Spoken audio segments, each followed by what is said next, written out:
অসুস্থ হয়ে বিছানায় পড়ে থাকার চেয়ে সুস্থ হয়ে 10টা কাজ করা অনেক ভালো। আমার তো এটাই মনে বলে। তো আমার সাথে আপনারা কারা কারা একমত তারা অবশ্যই কমেন্টসে জানাবেন। তো আসসালামু আলাইকুম সবাইকে। সবাই কেমন আছেন? আশা করি ভালো আছেন। আল্লাহর রহমতে আমার পরিবারের আমরা সবাই ভালো আছি। তো আল্লাহর কাছে সবসময় আমি এটাই বলি যে আল্লাহ তুমি আমাকে সবসময় সুস্থ রেখো। আমি যেন আমার নিজের সংসারের কাজ নিজে একা হাতেই সামলাতে পারি। তো এই যে বাপের বাড়ি থেকে আসার পর কাজের যুদ্ধে নেমে পড়েছি, শুধু আমিই না, প্রতিটা মেয়েরই তাই। বাপের বাড়িতে হয়তো 2-1 দিন থাকলে শান্তি, তারপর নিজের বাড়িতে আসলে আবারও কাজে নেমে পড়তে হয়। তো আজকে একটু বেশি সকাল সকালে উঠেছি, কারণ হচ্ছে আমার পান বাগানে 2টা লেবার লাগছে। অন্যদিনে হয়তো এত সকালে উঠি না, কারণ নিজের সংসারের কাজ একটু দেরি হলেও বলার কেউ নেই। আর আজকে যেহেতু লেবার লেগেছে তাদেরকে খাবার দিতে হবে, সেজন্য একটু সকালে উঠেছি।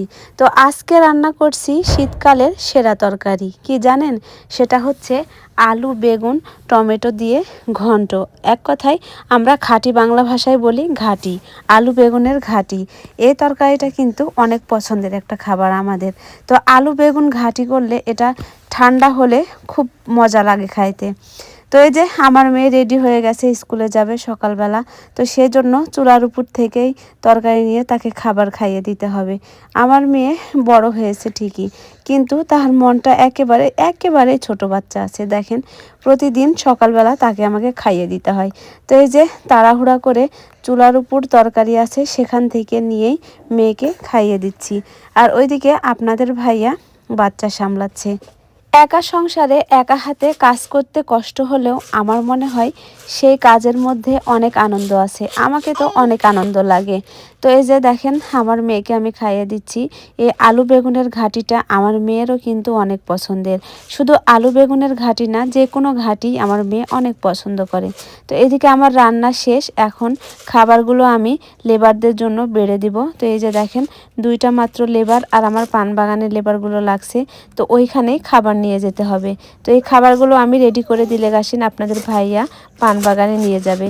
তো এই যে গরম গরম ধোয়া ওঠা ভাত, আর তার সাথে আলু বেগুন আর টমেটো মাছের মাথা দিয়ে ঘন্ট। এই যে তরকারিও রান্না আমার হয়ে গেছে। তো মাশাল্লাহ তরকারির কালারটাও কিন্তু সুন্দর আসছে, আর তরকারিটাও অনেক স্বাদ হয়েছিল। আসলে আমি রান্না করেছি বলে না, সত্যি আজকের তরকারিটা অনেক স্বাদ হয়েছিল। তো এই যে আমার মেয়ে ওইদিকে স্কুলে চলে গেছে, আর আপনাদের ভাইয়া এখন পান বাগানে এই খাবারগুলো নিয়ে যাবে। তো আজকের মতো আমার ভিডিওটা এ পর্যন্তই। সবাই ভালো থাকবেন, সুস্থ থাকবেন, আর দেখা হবে আপনাদের সাথে আবারও অন্য কোনো ভিডিওতে। তো সবাইকে আল্লাহ হাফেজ।